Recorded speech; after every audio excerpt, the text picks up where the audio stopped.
Hello friends, welcome to EduTap. I am your mentor Prakash. I am a company secretary and a law graduate. And I welcome you all in the session of previous year questions in which we are discussing the previous year questions asked in the 2020 examination of SEBI Grade A Legal Officer. So we have already covered 30 MCQs in previous two sessions. So those who have not watched the session, they can watch the session by referring the link given in the description box below, right? So today in the today's session, which is the part third of our PYQ session, we are going to discuss 20 questions. The remaining 20 questions which were the part of 2020 examination. So I hope you guys are preparing very well since the notification is out by the SEBI and phase 1 is to be conducted on 20th February 2022. So I hope you guys are preparing since countdown has already begun, right? So with this, let's start with our today's discussion. So guys, as you all know that we have launched a practice 5000 plus MCQ course for SEBI Grade A Legal Officer examination, in which we are providing 5000 plus MCQs for paper 2 of SEBI Grade A Legal Officer examination, which will cover the entire syllabus of phase 1 as well as phase 2. So you do not need to go anywhere, you do not need to wander anywhere or search anything. We are providing the complete syllabus, the coverage of complete syllabus of both phase 1 as well as phase 2. In this course, we are also providing chapter wise MCQs. So whatever chapters are mentioned in the syllabus of your examination, all you will get here in this course itself, right? And another important feature is that we are providing 500 plus MCQs free of cost. That is around 1/10 content of the course is provided free of cost to you, so that you can practice, you can see, and after practicing those you can decide whether you want this course or not, whether this course will help you or not. So you have to take this decision, right? That is why we are providing here free MCQs, free 500 plus MCQs. So let's proceed. But before that, if you are new here, then do subscribe our YouTube channel and also join our Telegram channel to get the latest updates as well as the PDF of all our YouTube sessions, right? So let's proceed with today's content. So question number first is, which of the following is not a function of SEBI? That is Securities and Exchange Board of India. So your options are: to protect the interests of Indian investors in the securities market, to promote the development and hassle-free functioning of the securities market, to monitor company takeovers and acquisitions of shares, to regulate the task entrusted on depositors, credit rating agencies, custodians of securities, foreign portfolio investors and other participants, and last, to investigate into the affairs of a company. Guys, read the question properly. The question is about the negative statement, right? So the question is about incorrect statement, incorrect function of SEBI, that is which is incorrect about the function of the SEBI. That is, out of these 5 statements, which of the following is not the function of SEBI, right? So this you have to remember. You have to read the question properly, and after that you have to mark the right answer. So what is the right answer? The right answer for this question is option number E, that is to investigate into the affairs of a company. It is not the function of SEBI to investigate into the affairs of the company. So I hope you got the clarity. If you have read or if you are reading about SEBI, then you can easily solve these kind of questions, right? They do not need to have expertise knowledge or expertise, you can say the knowledge of the provisions of SEBI Act. Rather, if you know about the SEBI functioning, if you know about the SEBI as a body, as an organization, so you can easily solve these kind of questions, right? Now let's move to the question number second. So question number second is, what are the factors that need to be taken into account while adjudging the quantum of penalty according to the SEBI Act 1992? So your options are: the amount of disproportionate gain or unfair advantage wherever quantifiable made as a result of the default, the amount of loss caused to an investor or group of investors as a result of the default, mitigating and aggravating factors, the repetitive nature of the default, and last option is A, B and D, that is A, B and D only. So what is the right answer, guys? The right answer for this question is option number E, that is A, B and D only. So under SEBI Act, if you consider section 15J of the SEBI Act, then you can find this provision related to quantum of penalty. So under section 5J of the SEBI Act, this is written that these 3 factors are considered while adjudging the quantum of penalty, right? So A, B and D is the right answer here. Guys, we have already discussed that the idea behind discussing the PYQ is not to give you an explanation or give you the right answer. Rather, we are more focusing on the analysis part of the paper, right? So after analyzing PYQs, we have to decide that what is going to be the pattern of paper, what is the nature of questions, what are the at what depth the topics are being asked, which is a part of your syllabus. So these analysis you have to make, and after making analysis you have to approach any particular legislation in that way, right? So this is our main you can say intention behind discussing the PYQs, right? So you have to solve a lot of MCQs, you have to refer PYQs, and after referring PYQs you can analyze, and after analyzing you have to approach the legislation in that particular way. So I hope you got the clarity. These we have already discussed in previous sessions. Now let's move to the question number third. So question number third is, who amongst the following cannot buy, sell, trade in securities? So your options are stockbroker, sub-broker, share transfer agent, bankers to an issue, or all of the above. So what is the right answer for this question? The right answer for this question is option number D, that is bankers to an issue, right? So I hope you got the clarity. Banker to an issue. Now let's move to the question number fourth. So question number fourth is, who amongst the following question number fourth is, when can central government remove board members of SEBI under section 6 of the SEBI Act? So here you can see that by questions can be asked by simply referring any section or provision of any particular act, right? So that is why you have to read the provision in such a way so that you can solve the question there itself. So being a law graduate, it is expected that you are aware of important provisions and important sections of any legislation. So that is why these kind of questions are frequently asked in the examination. So your options are, if he is adjudicated as undischarged insolvent, if he is of unsound mind, if he has abused his position, if he is an alternate director in other company, or option number E is A, B and C only. So what is the right answer here? The right answer here is option number E, that is A, B and C only. These three factors are considered by the central government to remove the board members of the SEBI, right, under SEBI Act, under section 6 of SEBI Act. So I hope you got the clarity. Now let's move to the question number 5th.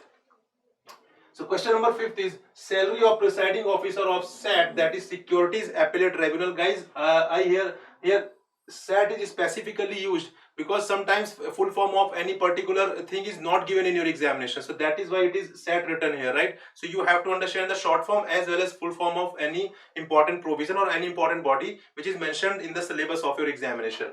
So salary of presiding officer of Securities Appellate Tribunal shall be, your options are, such salary as admissible to serving judge of Supreme Court or the Chief Justice of a High Court, equivalent to that of a Prime Minister of India, equivalent to that of members of Lok Sabha, equivalent to that of members of Rajya Sabha, or determined by voting in the Houses of Parliament every 5 years.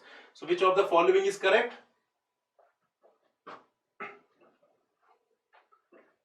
The right answer for this question is option number A, that is such salary as admissible to a serving judge of Supreme Court or the Chief Justice of a High Court. But friends, this provision is not written in the SEBI Act. Rather, it is derived from rules related to SEBI Act. Right? The rule is about the Securities Appellate Tribunal salaries and allowances rules. This is something like that, but this shows the importance that only the act which are the part of your syllabus, you just not only need to cover those acts, rather you have to cover along with the rules and regulations associated with that particular legislation. So this is very important learning here. A lot of questions are asked from the rules and regulations of any particular act. We will be discussing that also in the coming weeks.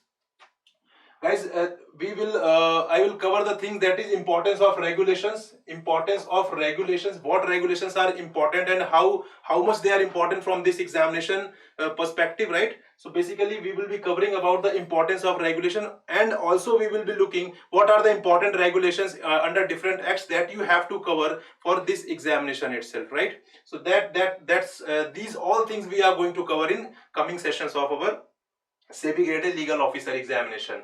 So the right answer is option number A. Now let's move to the question number 6.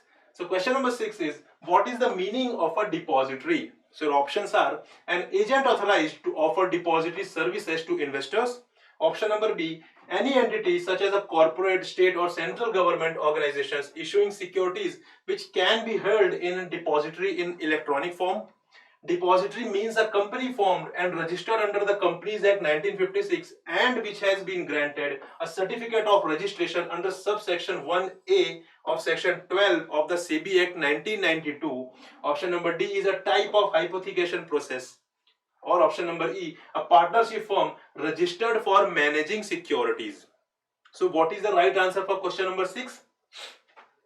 The right answer is option number C, right? Depository. So if you see the Depositories Act, then you can see the definition of depository there itself. Right, friends? So I hope you got the point. Now let's move to the question number 7th.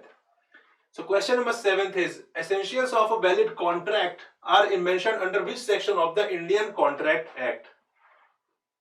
This is a very important section which are frequently asked in different legal examinations. So you have to have idea about this section. So your options are section 11, section 12, section 10, section 13 or section 14. So what is the right answer? The right answer for this question is option number C, that is section 10. Right? So under section 10 it is mentioned the essentials of valid contracts are mentioned. Now let's move to the question number 8. So question number 8 is, what is a public financial institution? So your options are Life Insurance Corporation of India, Infrastructure Development Finance Company Limited. Option number C, as provided under section 272 section 2 subsection 72 of the Companies Act 2013. Option number D is A and C only, or option number E is A, B and C. So which of the following is correct with regard to the public financial institution?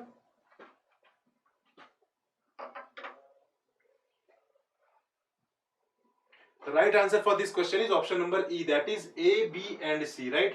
A, B and C. Life Insurance Corporation, Infrastructure Development Fund, as well as this one. So when you refer section 2 subsection 72 of the Companies Act, you can find the definition of public financial institution there. Now let's move to the question number 9th. So question number 9th is, which of the following is not true about nominal capital? Guys, read the question properly. Here the question is about the negative incorrect statement, right? So your options are, it is defined under section 2 subsection 8 of the Companies Act 2013. It is registered, it is the registered maximum amount that can be raised by issuing shares. Option number C, it is authorized by the memorandum of a company, authorizes as a share capital of the company. Option number D, it is the contingency capital. Or option number E, none of the above. So which of the following correct in terms of this question? That is, we have to identify incorrect statement, right? So what is the answer? The right answer for this question is option number D, that is, it is the contingency capital. So basically nominal capital is not the contingency capital. That is why this statement is incorrect, and that is why this is the right answer for this question. Now let's move to the question number 10. So question number 10 is, what does appellate tribunal mean? Your options are National Company Law Tribunal, National Company Law Appellate Tribunal, High Courts act as appellate tribunal, central government authorities act as appellate tribunal, or none of the above. So which of the following will be considered as appellate tribunal? Tell me the right answer. Guys, you have to participate in the session despite of the fact that you do not know the answer, but the thing is that you have to participate. Whatever mistakes you are doing, you will do here. You are supposed to do all mistakes here itself, and you are not supposed to do any mistake in your actual examination. That is why we are conducting these sessions, so that you can gain something as well as you can do all mistakes here itself in the session, since we do not have any provision of negative marking here, right? So no one is going to judge you, no one is going to here give you a marking. Rather, you have to improve yourself, you have to improve your preparation, right? That is why these sessions are conducted. So take full advantage of these sessions. So the right answer for this question is option number B, that is National Company Law Tribunal. Guys, when you see the question, you can easily eliminate other options. Here we are talking about appellate tribunal, so National Company Law Tribunal is automatically eliminated here. High Court cannot act as a tribunal, right? High Court is a court, so it cannot act as a tribunal. Central government authorities, this statement is automatically vague here. You can see, you can read, after reading the statement, you can identify that this statement is vague. So ultimately the answer is National Company Law Appellate Tribunal, right? So guys, you have to remember, you have to use elimination technique also. Through the elimination technique, you can reach to the right answer in most of the questions. So I hope you got the point. Now let's move to the question number 11th. So question number 11th is, what are the maximum number of persons in a private company except a one person company, right? So your options are 300, 250, 200, 500 and 150. So basically we are talking about maximum number of members in a private company. So the right answer for this question is option number B, that is option number C, that is 200. So maximum number of members in a private company can be 200 here, right? So I hope you got the clarity. So if you read section 2 subsection 68 of the Companies Act, so you can easily identify, you can read the provision related to private company there. Now let's move to the question number 12. So question number 12 is, to start a public company, minimum and maximum, how many directors can be appointed? So your options are minimum 2 and maximum 10, minimum 10 and maximum 20, minimum 3 and maximum 15, minimum 7 and maximum 6, and minimum 1 and maximum no limit.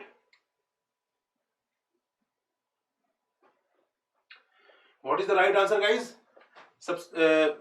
First of all, what you need to focus is that we are talking about public company and not a private company, right? So this you have to remember. That is why I am saying that you have to read the statement, you have to read the question properly. So the right answer for this question is option number C, that is minimum 3 and maximum 15, right? So if you read the section 149 of the Companies Act, you can find the provisions related to this there itself, right? So basically, though more than 15 members can also be appointed as director after passing a special resolution, but the limit which has been mentioned is maximum 15, right? It is a general provision. There is no exception is asked here, so that is why answer should be option number C, that is minimum 3 and maximum 15. Question number 13 is, when two or more companies carrying on similar business decide to combine, a new company is formed. It is known as, your options are absorption, external reconstruction, internal reconstruction, amalgamation, or none of the above. Read the question properly. Here the question is, when two or more companies carrying on similar business decide to combine, a new company is formed, right? So here a new company is formed. So that is why here the keyword is new company. So this you have to focus, this you have to highlight while reading the question itself. So right answer for this question is option number D, amalgamation, right? So there is a difference between amalgamation and merger that you have to search, you have to Google search it. What is the difference between amalgamation and merger? And you have to merger, and you have to comment that in the comment box itself, right? So this is a homework for you, that you have to identify the difference between merger and amalgamation, and you have to comment the difference in the comment box itself. So the right answer is option number D, that is amalgamation. Now let's move to the question number 14. So question number 14 is, it is a charter of a company. It is a document which, amongst other things, defines the area within which the company can operate. The first step in the formation of a company is to prepare this document. So which of the following is that document? Your options are articles of a company, memorandum of a company, letter of formation, certificate of incorporation, or none of the above. So what is the right answer, guys? The right answer is option number B, that is memorandum of a company, right? So this is the memorandum, which is also called charter of a company, right friends? It is a document which, amongst other things, defines the area within which the company can operate. Now let's move to the question number 15. So question number 15 is, what is the penalty for insider trading under the SEBI Act 1992? So you have to have idea about the penalty provisions of major offenses, right? So insider trading is a major offense, that so that the penalty provision is asked in the exam itself. So your options are not less than 10 lakh rupees, but which may extend to 25 crore rupees, or 3 times the amount of profits made out of insider trading, whichever is higher. Option number second is not less than 50 lakh rupees, but which may extend to 25 crore rupees, or 3 times the amount of profits made out of insider trading, whichever is higher. Next is not less than 10 lakh rupees, but which may extend to 25 crore rupees only, right? So you have to mark the important keyword here. Here mentioned is only. Next is 3 times the amount of the profits made out of insider trading only. And last is none of the above. So what is the right answer for question number 15? The right answer is option number A, that is not less than 10 lakh rupees, but which may extend to 25 crore rupees, or 3 times the amount of profit made out of insider trading, whichever is higher, right? Whichever is higher. So this you need to remember. Now let's move to the question number 16th. So question number 16th is, what is the upper age limit of the chairman of the SEBI? Tell me friends, what is the upper age limit of chairman of SEBI? Your options are 65 years, 62 years, 70 years, 60 years or 58 years. So the right answer for this question is option number A, that is 65 years.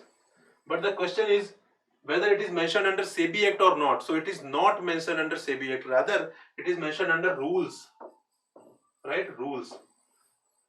So again, you can see the questions from rules and regulations are frequently asked in your examination. So this question is basically derived from a rules of under SEBI Act, right friends? It is not written under the SEBI Act that chairman's upper age limit must be 65 years. So this is not written under the SEBI Act.